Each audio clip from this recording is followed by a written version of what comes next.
What is going on YouTube? This is Jim back with another video. Here to talk to you guys today about that Jason Schreier article I just read.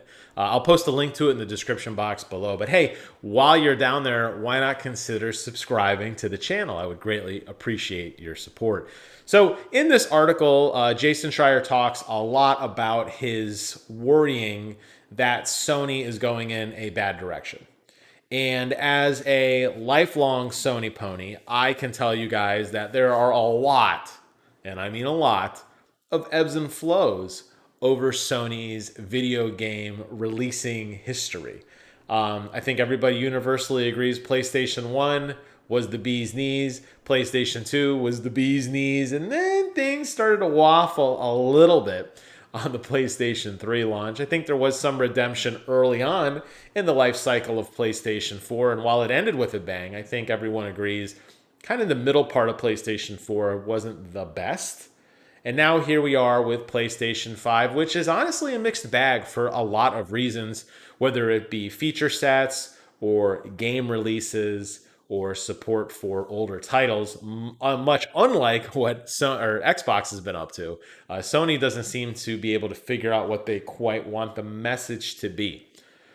I think that's pretty transparent without Jason Schreier's insight into anything. But he did some interviews with people who, of course, are anonymous. So we're going to take all this with a grain of salt. Although I will say in my history, so to speak, of reading Jason Schreier articles, the guy is usually pretty on point. So I don't think he would be writing something just for the sake of writing it. So I tend to believe this. And while he talks a lot about The Last of Us and how there was supposed to be, or there may be some sort of remake and some issues that some studios are having with that, the part that really jumped out to me that I want to comment on today was the fact that apparently Days Gone 2 is not happening, which is incredibly disappointing.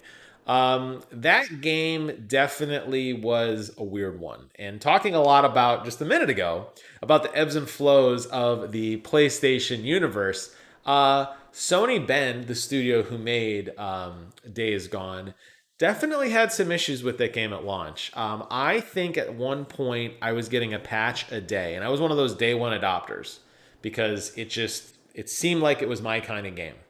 And there were so many performance issues on both the base PlayStation 4, definitely with the PlayStation 4 Pro. So many performance issues, weird bugs, hard crashes, game breaking things. They did get fixed. The game you would play today, the game that is eventually going to port, I assume, to PC, that is currently playable on your PlayStation 5 at 60 frames a second, or at least a solid 30 frames a second if you're still rocking a PlayStation 4 or a PlayStation 4 Pro. That game's phenomenal, but it wasn't that way when the game came out. And a lot of these games come out too early.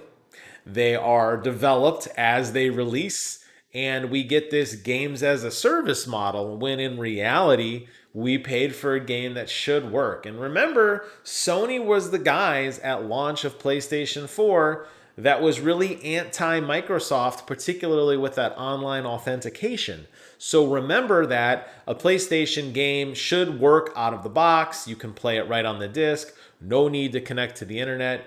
You could give a game to your friend. You could trade it. You could resell it. It was your property. This was really, I think, the nail in the coffin, although there were probably 1,000 other examples prior to this of exactly that happening against PlayStation 4's kind of original message.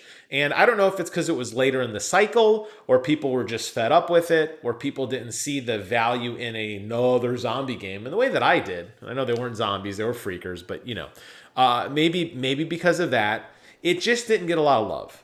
And although it did ultimately become profitable, and I did buy the collector's edition, which I still proudly display above my couch upstairs, a lot of people didn't get into it. And still now, even though it is a PlayStation Plus, it was part of the PlayStation Plus collection for PlayStation 5 adopters, and again, dual-hatted now as a free game this month for PlayStation Plus, the month of April 2021, there's still a lot of my friends who have still don't really find that as interesting, and they own PlayStation 5s. And they're like, yeah, isn't that zombie game had a lot of it was broken, right? I'm like, oh, it's fixed.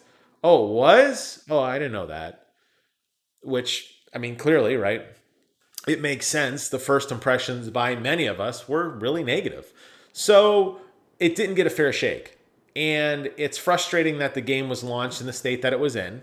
And it's frustrating that the connotation of that game is now negative when the reality was it did come out to be a phenomenal experience. And although I don't play it every day because I think I logged over 120 hours beating the main story and all of the challenges that allow you to kind of permanently boost your character via rings that you equip.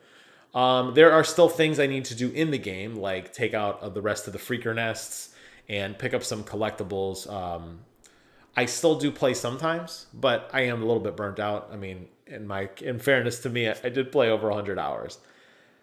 But even when I jump in and play it, and my friends see me playing it, even then they still don't care about it. So all of this leads to the fact that Sony's like, we're going to pass, supposedly, rumored, according to this article, we're going to pass. And that is just so, so, so disappointing because, it had a lot of potential. And I look at games that started off with some interesting concepts and then the sequel really nails it. Splinter Cell and Assassin's Creed definitely come to mind. Even The Division definitely comes to mind. I know those are Ubisoft games. Actually, they're all Ubisoft games. I just realized that. But I mean, Gears of War is a phenomenal example. The first Gears was fun, but the second one added so many more layers to the game. It became so much more complex. And then by the time you get to Gears 3, which is still, I mean, for me at least, my favorite of the series, when you added Horde mode and you added a really compelling wrap up to a story, really fun levels, really fun design, you could see that game evolve over time. Isn't that true with everything? I mean, if you don't believe things can evolve, go back on my channel, look at the very first video I posted talking about Destiny 2. Holy shit, does that movie suck? But I left it up there because it's funny. The microphone's bad, the sound quality's bad. You can barely hear me. I'm mumbling. I'm not even on the camera. It's a mess. But I got better over time. Clearly, it's possible. Sony could get better over time. Sony Ben could get better over time. And they have a solid framework from which to work on from Days Gone. There are a slew of characters, over 15, that have names and personalities that could be, I wouldn't say necessarily stars of the sequel, but could absolutely lend themselves into a sequel. Or you could just say, okay, forget this, Deacon St. John and his adventures, we're putting it on ice. We're going to start Days Gone 2 in the same universe, but it's going to be in the East Coast, or it's going to be 5 years after the event, or right before the event. And we're going to use some of the same mechanics, the really phenomenal combat system, the phenomenal driving system that evolves with you over time as you build up your bike. Your bike becomes really your kind of a main character in their own right as you level up the bike, which allows you to get to new places, which allows you to do different things, and the constant hunt and scavenging for parts and fuel and different crafting materials. You could really expand this universe really greatly, but I guess Sony doesn't want them to do that. And it's baffling to me. We've seen a couple first party games. The Order 1886 is another great example of a game that just came out before it was ready. And Sony doesn't really seem to want to give them a redemptive chance. Although Sony's probably the reason why it got screwed up in the first place. But, they didn't give them any kind of redemption and they just pulled the plug early. So if this is true and Jason Schreier's reporting is accurate, I'm incredibly frustrated and saddened because I'm a huge fan of the original and I guess we will never get any more. We'll just have to go back to the well one more time, play the original Days Gone, a little bit more, finish out all those little side quests. There's really not much left for me to do. I'm max level. My bike's max level. I've got all the gold rings and all the challenges. But I guess if I miss it, I'm just going to have to take my old bike for a spin and do it myself because it seems like Sony is deciding to move in another direction, which is frustrating. This would definitely go down as one of those things. Not game breaking to Sony, but mark my words, in 5 years, let's look at the state of video games. Let's look at where Xbox is with their Game Pass division. Let's look at what Sony has done with their first party titles, and let's compare. I suspect Sony's still going to be on top because those first parties are pristine, but it's things like this that chip away at that armor that I think over time may hurt Sony in the long run. So leave your comments below. Let me know your thoughts on the original Days Gone. Let me know your thoughts on this news because I think it's kind of a big deal. Other than that, I hope you guys have a phenomenal weekend or weekday, depending on when you're watching this. Thank you guys so much. Please take care of yourselves. And until next time, I will see you guys on the other side.